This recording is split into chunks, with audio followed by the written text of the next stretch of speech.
यदि आप गृहस्थ हैं तो 5 बजे तक उठ जाए, इतनी छूट। मान लो आप रात्रि में 11, 11:30 बजे या 12 बजे सोते तो 5 घंटे। अगर आप दिन में नहीं सोते तो 6 बजे तक उठे, सूर्य उदय हो रहा हो आप सो रहे हैं, चाहे गृहस्थ हो चाहे विरक्त हो, आप बिल्कुल नष्ट हो जाएंगे, आपकी आयु नष्ट होगी, आपकी बुद्धि भ्रष्ट होगी, आप ब्रह्मचर्य रह नहीं सकते।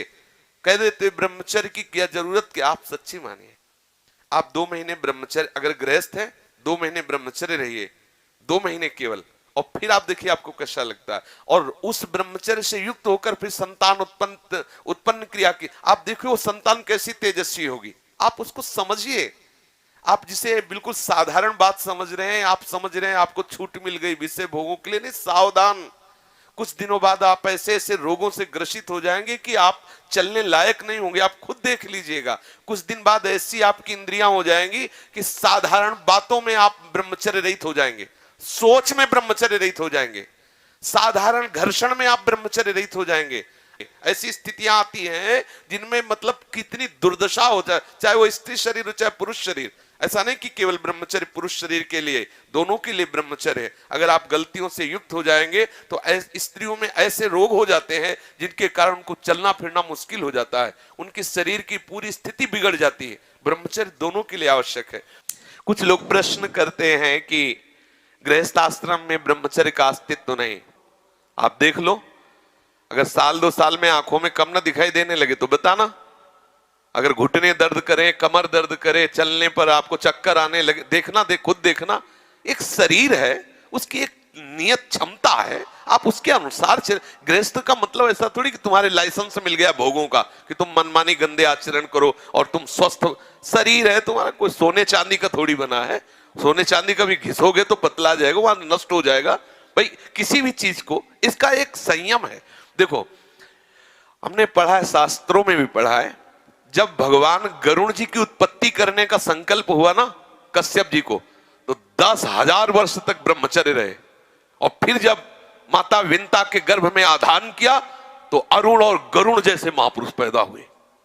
अगर आप 5 वर्ष ब्रह्मचर्य रहे केवल इसलिए कि जो हमारी संतान हो वो बहुत देशभक्त, हरिभक्त, बलवान, विद्वान, ज्ञानवान हो, और आप नियम से दोनों भजन करो, और 5 वर्ष बाद गर्भाधान करके संतान उत्पत्ति के शास्त्र सिद्धांत, अगर वो महापुरुष न पैदा हो तो बताना।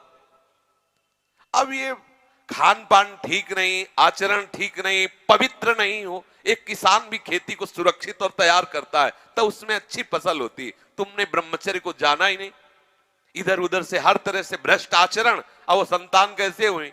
अब देखो, हंसी मजाक की बात है, हम देखा गोदी में चश्मा लगा है, भगवान गोदी में है, शुगर है 500। अब बोलो इनको जवानी आएगी कभी? क्या हुआ? ये गलतियां हो गई, संयम बर्ताव नहीं किया गया, वीर में वो सामर्थ्य नहीं रही कि संतान को तेजस्वी ओजस्वी बना सके। अब इन बातों को कहा जाता है गुप्त रखो, गुप्त मरो। भाई आप जैसे कह रहे हैं सब कहने सुन, तो देख लो, आगे तुम्हारे आ जाएगा। अगर उठने में तुम्हें तकलीफ ना होने लगे कहना, अगर बादाम ज्यादा खाओगे तो लीवर खराब हो जाएगा। देख, कुछ दिन बाद देख लेना। ये जो लोग कहते हैं ना कि अरे बाबा लोग सब कहते हैं, देख लेना तुम्हारे पुरखा पानी पा जाएंगे।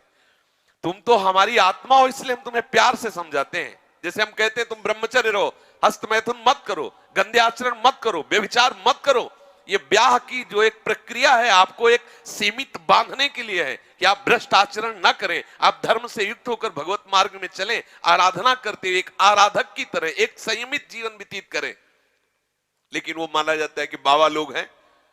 कुछ लोग कहते हैं पहले खुद को देख लो, बाबा लोग जेल में हैं। एक खेती में सब फसल एक जैसी नहीं होती। अगर कहा जाए कि सब दुकानदार बेईमानी होते हैं या सब खेती में एक ही जैसी फसल नहीं, कोई गन्ने की भी फसल, गन्ने में भी कई क्वालिटियां होती है, आलू की भी कई क्वालिटियां होती है, ऐसे अलग अलग वृत्ति है, अलग अलग भाव है। तो हमारी बात को आज अगर नहीं मानोगे तो कल तुम्हें पछताना पड़ेगा, पक्का समझ लीजिए। संयम से चलो, गृहस्थ धर्म में रहते हुए भगवत प्राप्ति के योग्य हो जाओगे। जब आपको ऐसा लगे आपके पास तो व्यवस्था है, लगा कि अब मैं नहीं रह सकता, तो भगवान ने आपको इसीलिए रास्ता दिया गृहस्थ का कि आप पति पत्नी मिलकर के काम पर विजय प्राप्त करें। इसलिए नहीं दिया कि आप भ्रष्ट होते रहे। समझिए, आपके पास किला है, किले की आड़ से आप अपने को बचा सकते हैं, लेकिन विरक्त मैदान की लड़ाई है। ये जो लोग कहते हैं ना कि गुप्त रूप से ऐसे, नहीं, भूल न दे कुमार, ऐसा नहीं होता।